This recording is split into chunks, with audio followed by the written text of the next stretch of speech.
Inspirai, ó Deus, as nossas ações e ajudai-nos a realizá-las, para que em vós comece, para vós termine, tudo aquilo que fizermos por Cristo, Senhor nosso. Amém.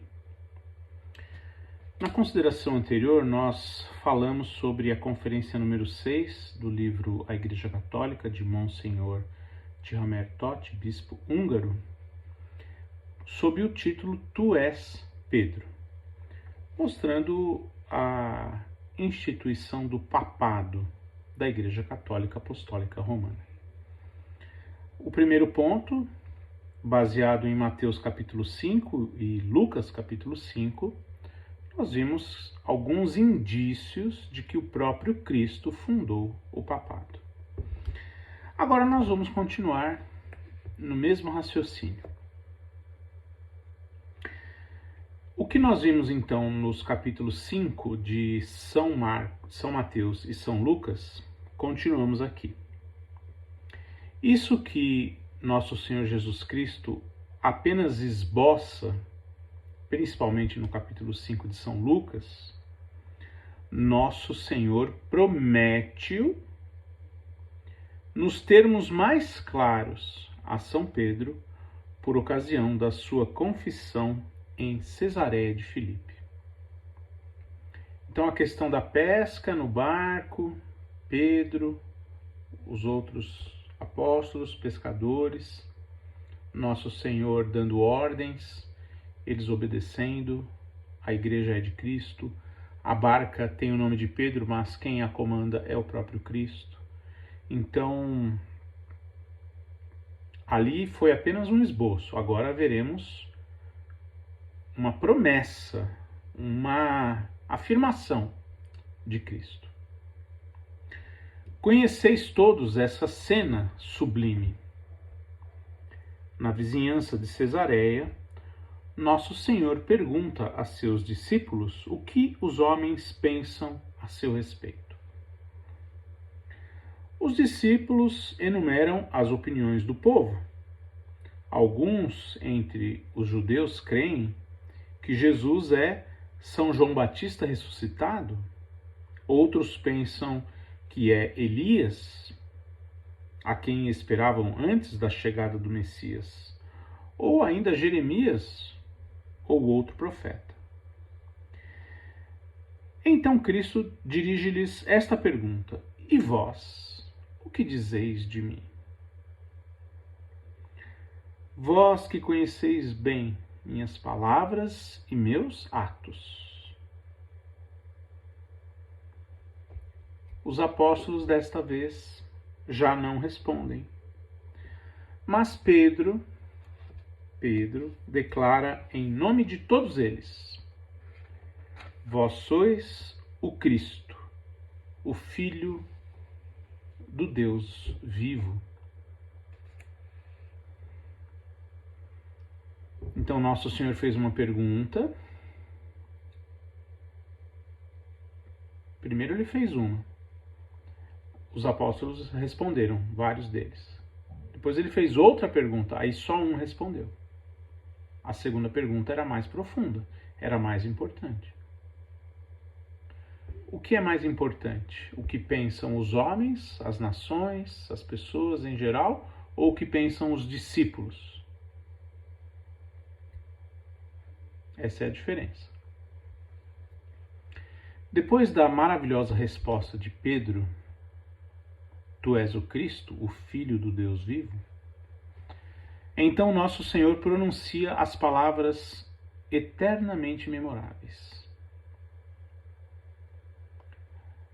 Para Jesus falar isso aqui de alguém, é porque a pessoa realmente fez algo muito bom. Conforme Mateus capítulo 16, versículos 17 a 19, nosso Senhor diz assim: feliz és tu, Simão, filho de João, pois não foi a carne nem o sangue que te revelaram isso, porém, meu Pai que está nos céus. E eu te digo que tu és Pedro, e sobre esta pedra edificarei a minha igreja, e as portas do inferno não prevalecerão contra ela. E dar-te-ei as chaves do reino dos céus. E tudo o que ligares na terra será ligado nos céus. E tudo o que desligares na terra será desligado nos céus. Poderia o Divino Mestre ter falado mais claramente? Não. Cristo compara a igreja a um edifício e faz de Pedro a sua pedra fundamental. Pedro chama-se originalmente Simão, e foi o próprio Cristo quem lhe deu o nome simbólico de Pedro, quando o encontrou pela primeira vez, conforme registrado no Evangelho de São João, capítulo 1, versículo 42. Nosso Senhor Jesus Cristo colocou nas mãos de Pedro as chaves deste edifício, o que significa confiar-lhe o poder total de governar, em virtude do qual pode ele abrir ou fechar as portas do céu e da igreja, pois é a mesma coisa, segundo os méritos dos homens. Ligar e desligar em hebraico equivale a proibir e permitir, condenar ou perdoar. Logo, equivale a decretar leis eclesiásticas, a ordenar, a governar sobre a base das leis divinas. Então foi isto que nosso Senhor Jesus Cristo deu a Pedro neste dia.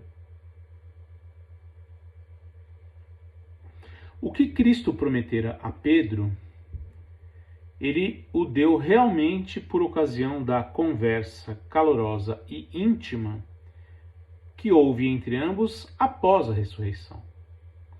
O episódio relatado em Mateus capítulo 16, ele ocorreu antes da morte de nosso Senhor Jesus Cristo. Ocorreu antes da paixão, antes do sofrimento, antes da cruz. Mas depois da cruz, depois da morte, depois da ressurreição, nosso Senhor Jesus Cristo teve uma outra conversa com o apóstolo Pedro, com São Pedro, o primeiro Papa, que deixou muito mais claro quais eram as intenções de Deus a respeito deste homem específico. Por 3 vezes, o Divino Mestre pergunta a Pedro. 3 vezes. Pedro, Simão Pedro, meu primeiro Papa, meu escolhido, não o meu amado. O discípulo amado é São João. Mas Deus, ele ama um mais. Sim, ama mais um do que outros. Mas ele dá missões específicas a cada um. Então, nosso Senhor ama mais a São João, mas ele dá mais poder a São Pedro. São os evangelhos que dizem. Amas-me mais do que estes? Pedro responde com ardor: Senhor, vós sabeis tudo. Bem sabeis que eu vos amo. E por 3 vezes nosso Senhor lhe diz: apacenta os meus cordeiros, cuida das minhas ovelhas, cuida do meu rebanho.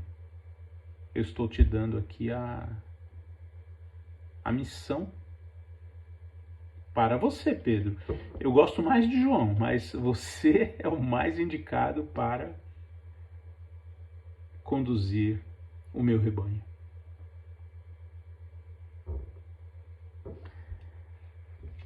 quer dizer dou-te, confio-te todos os meus discípulos e todos os meus fiéis. Não há nisso qualquer coisa de surpreendente? Era a São João que nosso Senhor mais amava. E, no entanto, não o faz chefe da sua igreja. O apóstolo São Tiago era parente de nosso Senhor, mas ele não o escolheu. São Paulo foi o mais sábio dos apóstolos, mas ele também não o tomou para chefe da sua igreja. Nem o que ele mais amava, São João, nem o que lhe era mais próximo, parentalmente, familiarmente, São Tiago, nem o que lhe era mais sábio, São Paulo. É como se nosso Senhor Jesus Cristo quisesse proclamar com isso que nem a amizade, João, nem o parentesco, Tiago, nem a ciência, Paulo, são as bases da igreja, mas tão somente a proteção da onipotência divina. Ele quis proclamar que o poder supremo que ele dava ao Papa depende dos méritos pessoais, das capacidades e das virtudes do Papa. Quis proclamar que, assim como a grandeza e a ciência humana não bastam por si mesmas para o governo da Igreja, assim também, nem defeitos, nem pecados serão capazes de fazer vacilar a base do edifício, porque foi Cristo quem o construiu.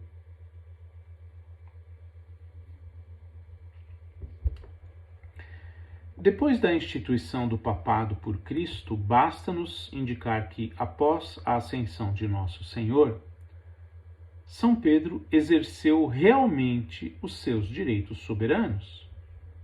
Temos disto provas abundantes. Quais são elas? É claramente atestado que São Pedro dirigiu a igreja e que desde os primeiros dias exerceu o poder como chefe dos apóstolos. Após a ascensão do Salvador aos céus, antes, porém, da descida do Espírito Santo, temos que saber diferenciar muito bem esses dois momentos. O próprio Cristo disse: é importante que eu vá, que eu suba, porque se eu não for, eu não enviarei o Paráclito, o ajudador, o Espírito Santo. Então, nosso Senhor morreu, ressuscitou, ficou por 40 dias com seus discípulos, seus apóstolos, depois ele subiu aos céus. Depois de outros 50 dias, ele enviou o Espírito Santo.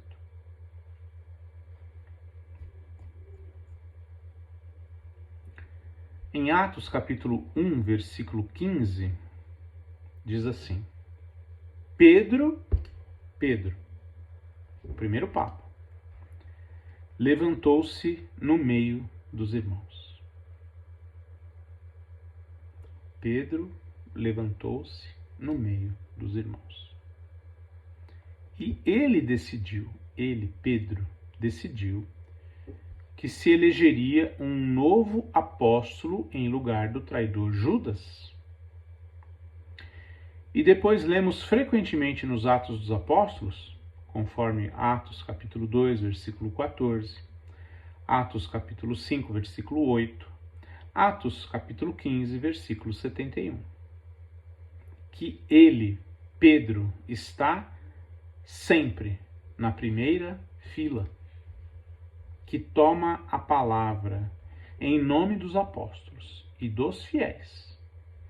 E ele, Pedro, decide as medidas necessárias ao governo da igreja.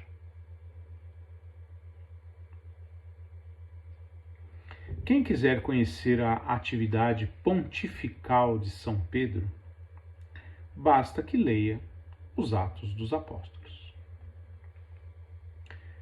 Quem primeiro pregou e quem recebeu os primeiros fiéis após a ascensão de Cristo? São Pedro. Quem dentre os apóstolos operou o primeiro milagre? Quem curou o coxo de nascimento? São Pedro. Quem expulsou da igreja o primeiro herege? Simão o Mago. São Pedro. Quem primeiro visitou as comunidades cristãs da Palestina? Quem recebeu na igreja o primeiro pagão, o centurião Cornélio? Quem dirigiu o primeiro sínodo apostólico? A primeira reunião dos bispos? São Pedro. É particularmente interessante a marcha desse concílio, do primeiro concílio apostólico. As palavras de um Paulo e de um Barnabé, Paulo e Barnabé, não foram capazes de pôr fim ao debate. Mas as de São Pedro foram capazes. Pois foi o próprio São Pedro que lhe pôs termo, ou que lhe pôs fim a este debate. Vamos aqui ao relato. Atos capítulo 15. Surgira efetivamente uma controvérsia entre os primeiros cristãos a respeito da conversão dos pagãos.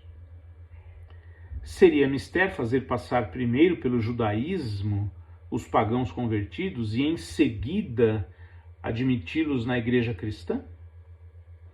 Ou podiam ser batizados imediatamente? Tal era a questão sobre a qual os apóstolos discutiram no primeiro concílio de Jerusalém. Conforme Atos capítulo 15, versículo 7. Tendo-se travado uma longa discussão, como eram as coisas, né, naquele tempo? Uma longa discussão, debateram, conversaram, discutiram. Aí o Papa falou, tá bom, já ouvi tudo, agora deixa eu falar para vocês como é que vai ser. Pedro levantou-se e tomou a palavra. Dizem os Atos dos Apóstolos. Qual foi a reação de quem estava ali? Atos 15, 12. E toda a assembleia guardou silêncio. O respeito ao Papa. O Papa fala, a assembleia ouve, guarda silêncio. É, portanto, compreensível que a Igreja de Cristo tenha crescido depois em união com Pedro, porque se é Pedro a pedra de base, então a casa só pode estar onde estiver a base, e a Igreja de Cristo não pode estar onde não estiver Pedro. No século III, já os cristãos reconheciam isso. E encerramos com essas palavras de São Cipriano, que escreveu: assim como todo raio de luz vem do sol e todo ramo de árvore de uma raiz, assim também as comunidades cristãs dispersas pelo mundo estão unidas à Igreja. A Santa Igreja Católica Apostólica Romana, da qual São Pedro é o seu primeiro Papa. É isso que nós claramente vemos nos Evangelhos, nos Atos dos Apóstolos e na própria história. Louvado seja nosso Senhor Jesus Cristo, para sempre seja louvado.